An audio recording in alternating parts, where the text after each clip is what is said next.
African press is privileged to interview our Kenyan friend here who has been attending the hearings, confirmation charges hearings, case 2.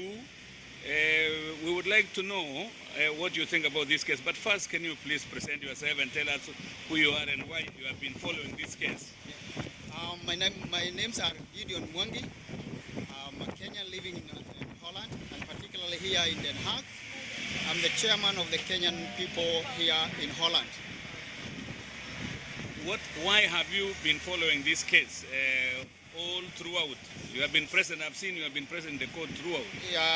Individually, I would like to see the proceedings by myself here, what is happening and what is going on, because I'm a Kenyan and this is a Kenyan case.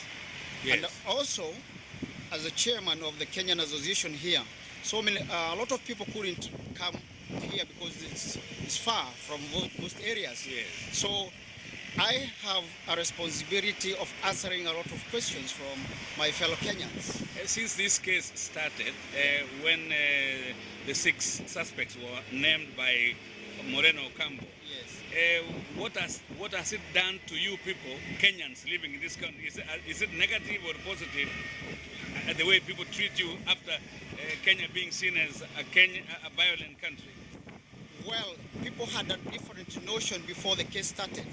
But when the case started, things started roaring up negatively from what they had taken things to be. So they took it in the beginning negatively? They took Kenya country so negative. Yes. That it is ungovernable, that there's no structure, these people cannot handle their affairs. Yes. But now the true picture is availing.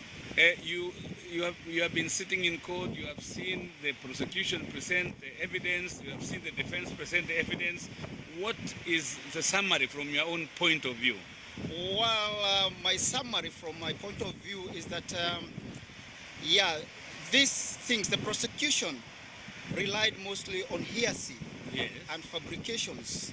They didn't actually do what they were supposed to do, because the defense is really tattering them out. But when you say it is a fabrication, Yeah. what interest does the prosecution to fabricate, that is? No, they relied mostly on hearsay. They didn't see for themselves. Yes. They didn't do a lot of consultation to the victims, particularly the victims. Yes.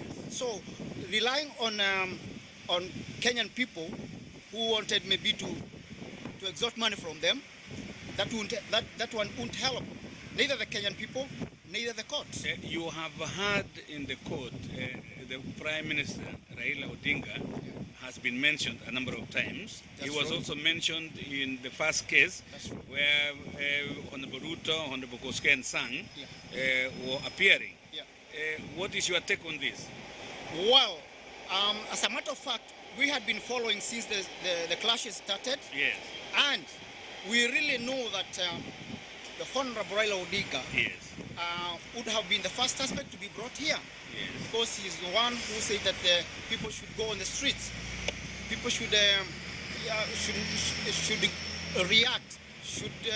Mass action should take place. So you are connecting the mass action with the cases being brought to against the 6 suspects? Everybody who knows Kenya, Yes. mass action is not like Europe. Mass action in Kenya, people are very happy of mass action because this is where they loot things Yes. to benefit themselves. So when they are incited to mass action, that one is automatically looting and destroying. So whoever is saying about mass action knows exactly what are the repercussions. Your own opinion, Yeah. do you think this case will go on trial? Definitely, on my own I opinion. mean, based on the facts that you have had in court. Sure. Based on these facts, I don't think this case will be confirmed. Honorable Uhuru Kenyatta, Yes. during his presentation of evidence in chief, he also declared that he would run for presidency in Kenya, Yes. which means he himself believes this confirmation of hearings will not go through. What do you think of him running for the presidency in Kenya? From the statements or from what he said and the case is rolling, I also find that he is capable of leading Kenya. You want him to be the president of Kenya? Honestly, I would like him to be the president of Kenya. And who would you want him to have as his running mate?